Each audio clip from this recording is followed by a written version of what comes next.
quick like and subscribe if you enjoy my content. My name is Joel. I'm 36 years old, and I work as a civil engineer for Bridgepoint Infrastructure in Columbus, Ohio. I design bridges, overpasses, and highway interchanges. I calculate weight limits, stress tolerances, and long-term durability. I build things meant to last decades. I thought my marriage was built the same way. I was wrong. But what I built after it ended turned out to be stronger than anything I'd ever designed professionally. I met Diana 8 years ago at a charity fundraiser in downtown Columbus. She was working as an interior designer for a boutique firm, beautiful and sophisticated in ways that made me feel slightly out of my league. I was steady, hardworking, the kind of man who showed up on time and kept his promises. She said she loved that about me. Said reliability was underrated. Looking back, I think she confused reliability with convenience. We dated for 2 years. Got married at a small vineyard outside Columbus. 50 guests, simple and elegant. Bought a house in the Clintonville neighborhood, a renovated colonial with a big backyard and a garage I converted into a workshop. Diana kept working at her design firm. I kept building infrastructure. Combined income of around $140,000, comfortable by most standards. We traveled occasionally, renovated the kitchen, talked about starting a family in a year or two. Life was good, quiet and good. Then Diana's firm landed a major commercial contract. A wealthy developer named Richard Caldwell wanted to redesign the interiors of his entire portfolio of luxury apartment buildings across Ohio. 12 properties, multi-million-dollar budget, high-profile work that would put Diana's firm on the map. Richard Caldwell was 44 years old, divorced twice, and worth approximately $80 million according to Columbus Business First magazine. I know because Diana left the article open on our kitchen counter one morning, and I read it while drinking my coffee. Big client, I said. Huge, she said. This could change everything for the firm. She started working longer hours. Late evenings, weekend site visits, client dinners that were absolutely necessary for the relationship. At first, the relationship she was referring to was professional, or so I believed. But over the following months, I noticed changes. The same kinds of changes I'd read about in other people's stories and thought would never happen to me. New clothes, more expensive than her usual purchases. A new perfume, more careful attention to her appearance on days she had meetings with Richard's team. She'd come home from these meetings energized in a way that had nothing to do with work excitement. Flushed, bright-eyed, distracted in a way that had nothing to do with design concepts. I asked once, carefully, if everything was appropriate with a client relationship. What does that mean? She said sharply. It means you seem very invested in this particular client. He's worth $80 million, and he's given our firm the biggest contract in its history. Of course I'm invested. I just want to make sure we're okay. We're fine, Joel. Stop being insecure. I let it go. Told myself I was projecting. That Diana had never given me real reason to doubt her. 6 months into the Caldwell contract, Diana asked if we could talk. We sat at our kitchen table on a Sunday evening. She'd made tea, which she never did. A sign she'd been preparing. I need to tell you something, she said. And I need you to hear me out before you respond. Okay. I've been feeling disconnected from us for a while. From this life. I think I've outgrown where we are. Outgrown our marriage. Outgrown our trajectory. Where we're heading. I want different things now than when we got married. What different things? She took a breath. A bigger life. More opportunity. More everything. More money. She looked at me steadily. More financial freedom. More possibility. Yes. And Richard Caldwell offers that. She didn't deny it. Richard and I have developed feelings for each other. I know how that sounds. I know it's not fair to you. But I can't keep pretending I'm not feeling what I'm feeling. How long? How long what? How long have you been feeling things for Richard Caldwell? A few months. Nothing physical happened until she stopped. Until when? 3 weeks ago. 3 weeks. She'd been carrying this for 3 weeks while sleeping next to me, eating meals with me, living our life together. You're leaving me for him. I'm leaving because I'm not happy and I haven't been for a while. Richard is part of it, but not all of it. That's a very clean way of phrasing infidelity. She flinched. I deserve to be happy, Joel. You were happy. where you seemed happy, or you were pretending to be happy while developing feelings for a wealthy client. People change. What they want changes. What changed was the size of his bank account compared to mine. Her jaw tightened. That's not fair. What's not fair is sitting at this table while my wife tells me she's been sleeping with a millionaire for 3 weeks and framing it as personal growth. She moved out 2 weeks later into Richard Caldwell's penthouse apartment in the Short North neighborhood. $80 million buys very nice real estate. The divorce was straightforward. Ohio is an equitable distribution state. We've been married 3 years. I kept the house, which I'd bought before the marriage and held in my name. We split the savings, which were modest. No kids, no complicated assets. Diana didn't fight it. She didn't need to. She had Richard. I signed the papers on a Thursday afternoon in my attorney's office. Drove home to my house in Clintonville, sat in my workshop, and stared at my tools for 2 hours. Then I went inside, made dinner for one, and started figuring out what came next. My friends expected me to fall apart. My mother called every day for the first month. My brother offered to come stay with me. I didn't fall apart. I was sad, deeply sad, in the way that comes from losing something you thought was permanent. But I wasn't destroyed, because something clarified in me during those early weeks. A question I kept returning to. If Diana had stayed, what would our life have actually looked like? More of the same comfortable quiet, both of us working, neither of us particularly excited, her secretly wishing for something bigger while I remained oblivious? That wasn't a marriage. That was a waiting room. Better to know. So I got to work. Not on getting over Diana specifically, but on building the life I actually wanted. The one I'd been putting off because there was always something else to focus on first. I'd had an idea for years. A small engineering consultancy focused on sustainable infrastructure, bridges and roadways designed with environmental impact in mind. Green engineering was becoming increasingly important in government contracts, and most of the firms doing it were either too large and corporate or too small and underfunded. There was a gap in the market. I'd seen it for years but never done anything about it because the timing was never right, or I was too comfortable, or Diana needed something. Now I had nothing but time and motivation. I started Greenway Engineering Consultants 6 months after the divorce. Just me, a laptop, and a business plan I'd been mentally drafting for 3 years. The first year was hard. I kept my job at Bridgepoint while building Greenway on evenings and weekends. I worked 16-hour days, drank too much coffee, ate too many frozen meals. But I was building something.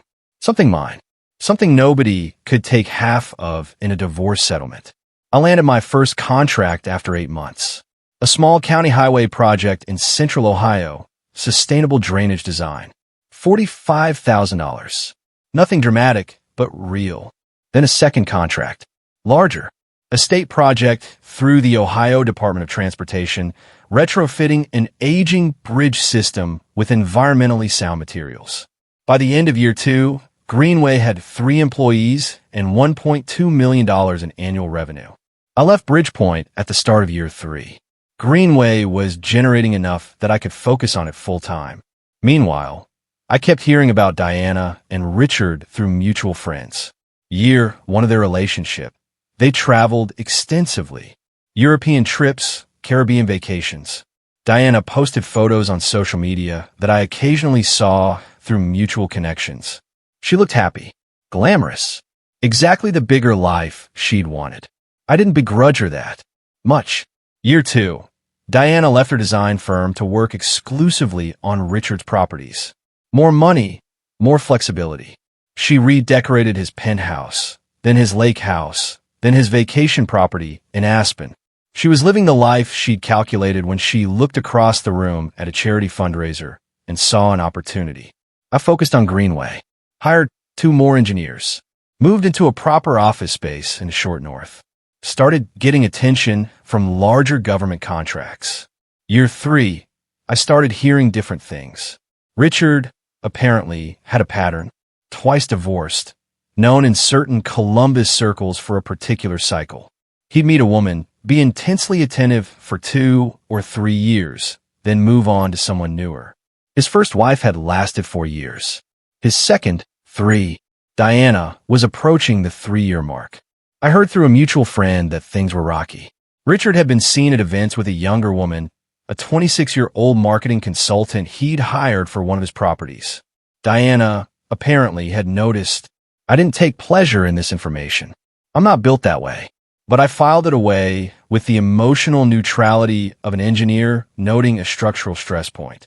Then one Tuesday evening in October, 3 years and 2 months after Diana had sat across our kitchen table and told me she deserved more, my phone rang.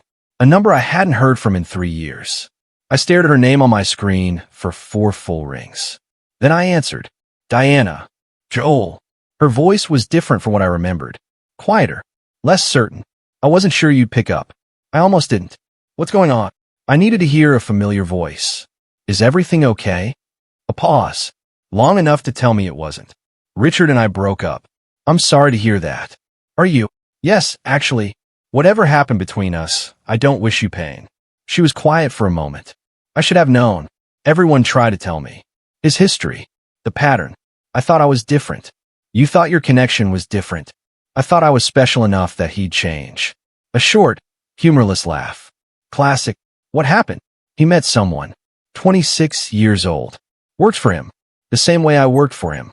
Another pause. History repeating itself, I guess. I'm sorry, Diana. Joel, I've been thinking a lot lately. About us. About what I gave up. About the choices I made. I heard what was coming before she said it. I known it was coming from the moment I saw her name on my screen. I think I made a terrible mistake, she said.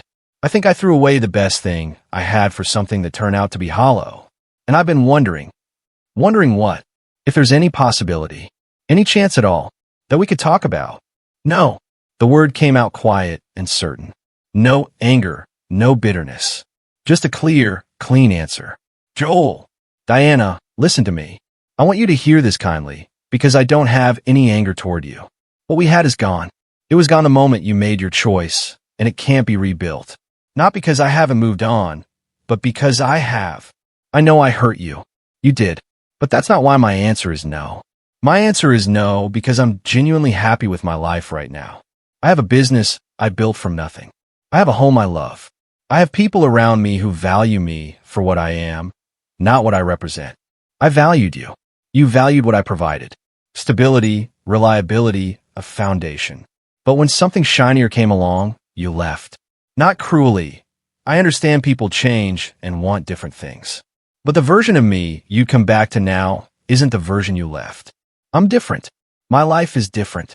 And honestly, I think you're looking for the feeling of safety and familiarity, not for me specifically. Silence on her end.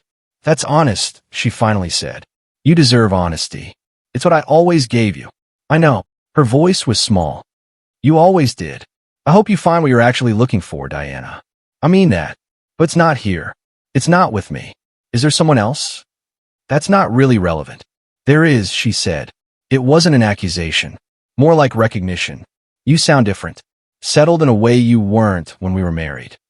I found out what I was capable of when I stopped accommodating someone else's vision of what I should be. She was quiet for a long time. I'm glad for you, she said finally. Even though this isn't what I was hoping to hear. I'm genuinely glad you're okay. I'm more than okay. And I hope you'll be too. Goodbye, Joel. Goodbye, Diana. I hung up and sat in my office. The Greenway Engineering office, with 3 employees working late on a state contract, with a framed photo of our first completed project on the wall, with a future I'd built entirely by myself. I sat there for a few minutes just breathing. Then my phone buzzed. A text from my girlfriend, Sarah. Dinner's almost ready. Are you still coming over? Archie is starting to stare at the door. Archie was Sarah's golden retriever, who had apparently decided I was his second favorite human. On my way. 10 minutes. I grabbed my jacket and my keys and drove to Sarah's place in German Village. She was a structural architect, understood my work in ways Diana never had, asked intelligent questions about my projects, and remembered the answers. We'd been together for 14 months. It had started slowly, carefully. I wasn't in a hurry. She wasn't either. We'd both been through enough to know that real things didn't need to be rushed. She was making pasta when I walked in. Archie ran over immediately, demanding acknowledgement. I scratched behind his ears, and he made sounds of pure contentment. "How was your day?" Sarah asked, not looking up from the stove. "Interesting. Got a call from my ex-wife." She did look up then. Calm, steady. "Everything okay?" She and Richard broke up. She was calling to see if there was any possibility of reconciling. Sarah set down her wooden spoon and turned to face me fully. "What did you tell her?" "No." She studied me for a moment. "Are you okay?" "Better than okay, actually." It was clarifying. Hearing her voice, hearing what she was going through, it just confirmed that everything that happened led me exactly where I needed to be. Sarah smiled. Not a possessive smile or an insecure one. Just a genuine, warm smile from someone who understood exactly what I meant. "Good," she said simply, and turned back to the pasta. That was it. No interrogation, no jealousy, no need for reassurance. Just trust and understanding and the kind of quiet confidence that comes from two people who've both been through enough to know what actually matters. I sat at her kitchen table while Archie laid at my feet, and I thought about Diana's call. About 3 years of building something real while she was living the larger life she'd wanted. She'd left me for an $80 million man and gotten 3 years of luxury, followed by exactly what everyone had predicted. I'd built a business from nothing, found genuine partnership, and created a life I was proud of from the ground up. 6 months after Diana's call, I heard she'd left Columbus entirely, moved to Chicago, started a new design firm, was rebuilding her career independently for the first time.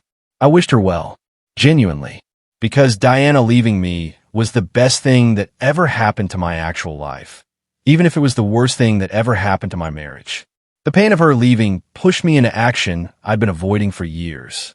The loss of something comfortable forced me to build something extraordinary. The clarity of knowing exactly why she left, for money, for status, for a bigger life, freed me from wondering if I'd been inadequate. I hadn't been inadequate. I'd just been insufficiently wealthy for what she'd decided she needed. That wasn't my failure. That was her calculation. And calculations, when made without accounting for character, for integrity, for the actual substance of a person, tend to produce the wrong answer. Richard Caldwell had 8 times my income when Diana chose him. 3 years later, he'd moved on to someone younger, and she was calling her ex-husband for comfort. I'd had a fraction of his wealth when she left. 3 years later, I had a thriving business, a genuine relationship, and a life I'd built entirely on my own terms. Money buys a lot of things. It doesn't buy what actually lasts. Greenway Engineering is now in its 4th year.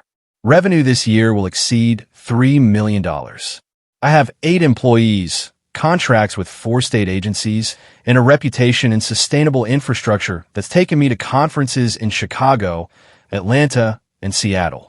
Sarah and I got engaged last month.